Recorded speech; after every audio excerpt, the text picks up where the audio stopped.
Hello. Over the next few videos, I would like to explain the 5 core TTI Success Insights psychometric assessments.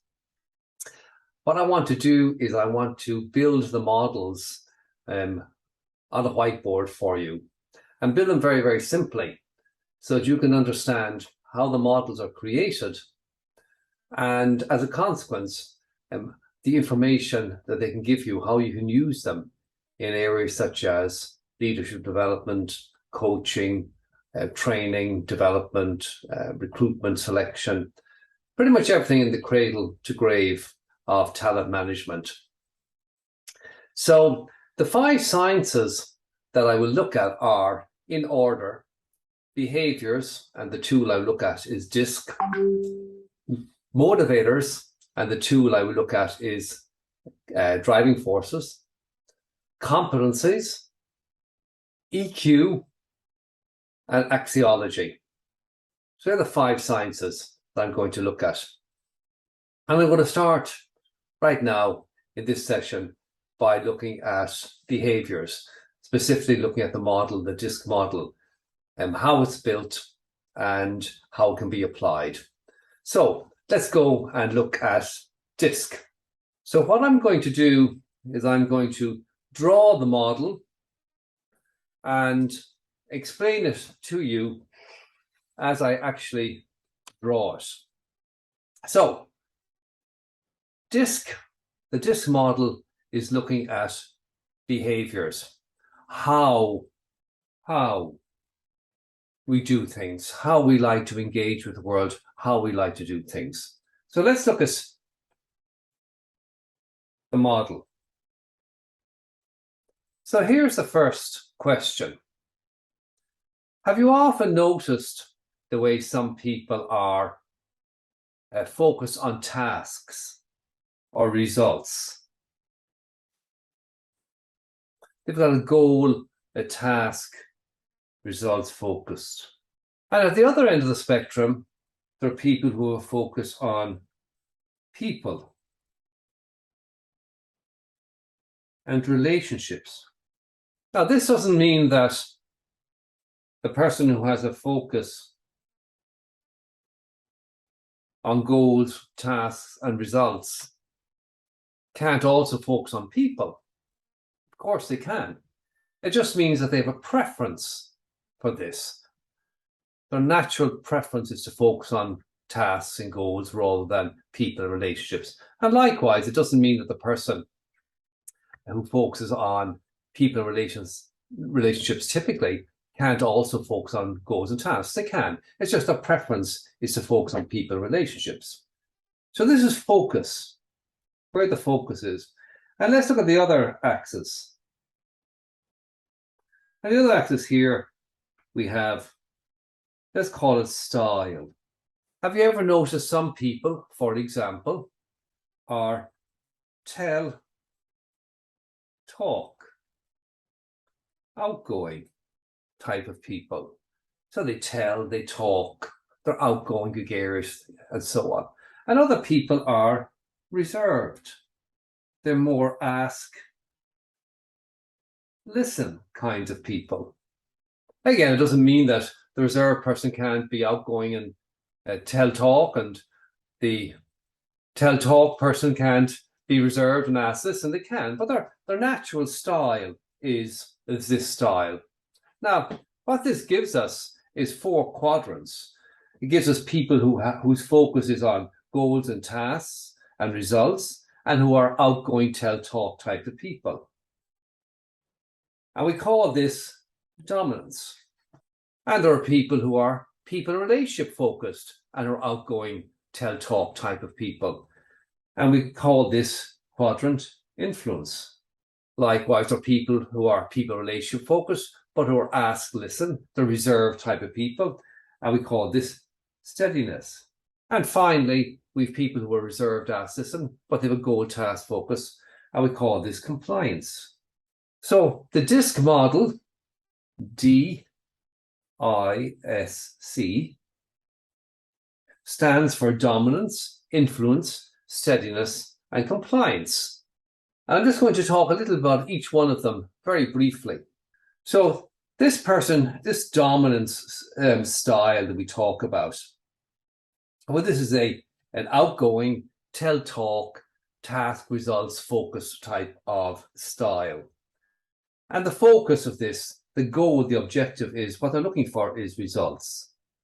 This particular style has a particular emotion associated with it, and the emotion is anger, or let's call it a short fuse. And this style has a particular fear associated with it, and the fear is the fear of being taken advantage of. So dominance, this style dominance, is a sort of an outgoing tell talk style that is a goal, task, results focus. What they're looking for is results. The emotion is a short fuse. We're going to put on here fuse. And the fear is the fear of being taken advantage of. Now, influence down here, what the influence is looking for, they're looking for recognition. This is the outcome or the results that they're looking for. Their emotion is optimism or enthusiasm. And their fear, of course, is the fear of rejection or ridicule. This is their fear. The steadiness style, i.e. a people relationship focus, but reserved and ask, listen, is looking for respect and relationship. The emotion, of course, is poker face.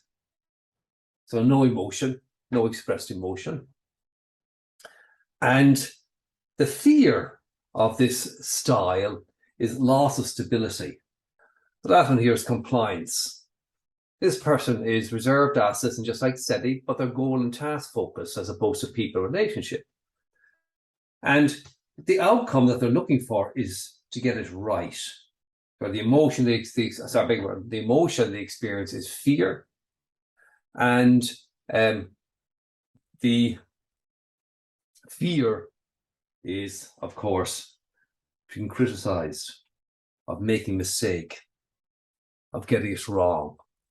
So this is the D-I-S-N-C, dominance, influence, steadiness, and compliance.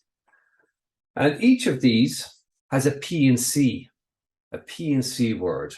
So dominance is about how, remember we're always talking about how we deal with problems and challenges. So being very dominant, having a lot of this D in your style, doesn't mean that you're good at dealing with problems and challenges. It just explains how you deal with your problems and challenges. And I'll go and explain that in a little bit more detail in a few minutes. Influence is about how you deal with people and context. Steadiness is how you deal with pace and consistency.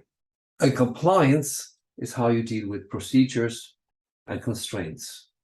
In all cases, it's how you deal with this. So dominance is how you deal with problems and challenges. Influence is how do you deal with people and context. Steadiness is how do you deal with pace and consistency. And compliance is how do you deal with procedures and constraints. It doesn't mean that you're good or bad at these things. It's how do you do them.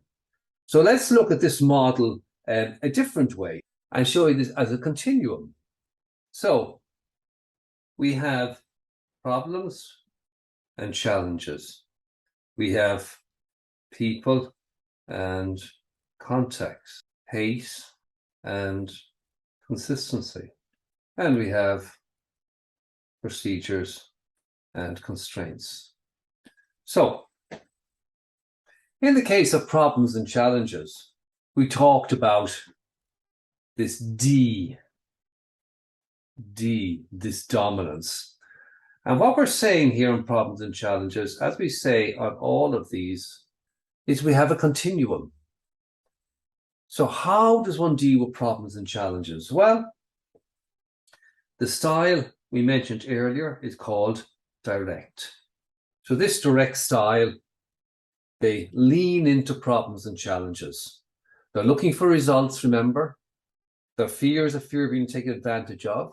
And the emotion is anger or the short fuse. They have a direct style. They lean into problems and challenges. But equally, there are people who are at the other end of that continuum, and they are reflective. They don't lean into problems and challenges. They stand back. They think about the problem and challenge. Say, hang on a sec, is this even my problem or challenge to deal with? They are more engaged. They're more reflective. It doesn't mean, by the way, that they are better or worse than the direct style. We're not measuring that. We're measuring how. How do they deal with problems and challenges? It's the style, the way they deal with it, not whether they're good or bad at it. The second one here, people and contacts. Well, likewise, we have a continuum. So we have that outgoing tell-talk person, the people relationship focused. This is I for influence, dominance, influence. And we say here we have this, on this end of the continuum here, we have this outgoing person. They're gregarious, they're engaged, they're outgoing. The way they influence people is by dint of personality, their enthusiasm. Remember, we said they're looking for recognition. Their emotion is optimism. And of course, the fear is the fear of rejection and the fear of ridicule. So how do they deal with people and contacts? They're outgoing and they're engaged. But at the other end of the spectrum, there are people who are different. They are reserved. The way they deal with problems and challenges, the way they influence people at their point of view is by presenting facts. They have a different approach. They're not outgoing. They are more reserved, more careful, and they tend to base their influencing on facts. The more skeptical and maybe less trusting, this outgoing person tends to be very, wear their heart on their sleeve and be very, very trusting. Then we come to S. How, remember, how does one deal with pace and consistency? And again, we have the continuum. On one end of the spectrum here, we have this steady S, because S is for steadiness. We have this steady S, and they're looking for respect. They're looking for relationship. Their emotion is poker face, this sort of non-emotion. And their fear is loss of stability. So they tend to be very steady Eddie, consistent, methodical. They like rhythm. They don't like change for change's sake. But on the other end of the spectrum, you have somebody quite different. You have somebody who is dynamic. So how do they deal with pace and consistency? Well, in a very dynamic way. They like a lot of change. They like a lot of variety. They will keep a lot of balls in the air at the same time. They move very quickly. Whereas a steady person moves in a more methodical way, if you wish. And the last one we have here is C for compliance, as how do we deal with procedures and constraints? And of course, as you would imagine, at one end, we have this compliant person. And remember, this compliant person wants to be right. They want to do things properly, correctly. Their emotion is fear. They're afraid. And what they're afraid of is criticism, of making a mistake, of getting it wrong. So how do they deal with procedures and constraints? Cross the T's, dot the I's, diplomatic, careful, precise. Okay, so we have this precise. And I'm going to change that here to precise. At the other end of the spectrum, we have somebody who is the opposite of precise. And we call it pioneering. How do they deal with procedure and constraints? Well, they bend all the rules, they break the rules. The rules don't really apply to them at the extreme. Now, in all of these, of course, these are continuums. So you can be anywhere along this spectrum. And what's really interesting is when you look at the how does one engage with the world. Remember back here, We talked the dominance, influence, steadiness, and compliance. How does one engage with the world? How does one communicate? Where is one's focus of attention? It's a blend of these. So you could be anywhere. You could be, for example, in my case, I am, and I'll just mark it here in color for you. Let me get a nice strong color. So in my particular case, I'm up here. I'm here on I, I'm there on S, and I am here on C. So here are my scores, if you wish. So how do I engage with the world? I am direct. I lean into problems and challenges. I'm outgoing gears. I'm chatting. I'm engaged. I influence people through my enthusiasm. I move very, very quickly. In terms of pace, I like lots of variety, lots of change, very dynamic. And in terms of procedures and constraints, I bend the rules on an as-needs basis. This is how I engage with the world. And then that blend, we look at that blend of the D, I, S, and C to say, what does that combination actually mean in terms of my style, how I'll communicate, how I'll work with people, and so on and so forth, where the focus of my attention will be. So that is a DISC model. It's sort of built very simply, and I hope clearly for you so that you can understand it. What I propose in the next videos is I will look at driving forces next, then competencies, then EQ, then axiology. And then I will do a couple of videos on how you actually apply, how you combine these sciences. So, for example, how behaviors and driving forces, how DISC and driving forces combine, and so on. So I will actually look at this, and then I'll look at the applications of these, how you can actually use these effectively in everything, as I say, from cradle to grave of talent management. So everything from recruitment selection, designing a job, creating an ad, screening people, interviewing people, onboarding people, coaching, developing them, succession planning, team building, all the various elements that we engage in talent management from cradle to grave, how you can actually use these tools in that domain. So that's DISC completed, and I'll see you shortly in the next one on driving forces.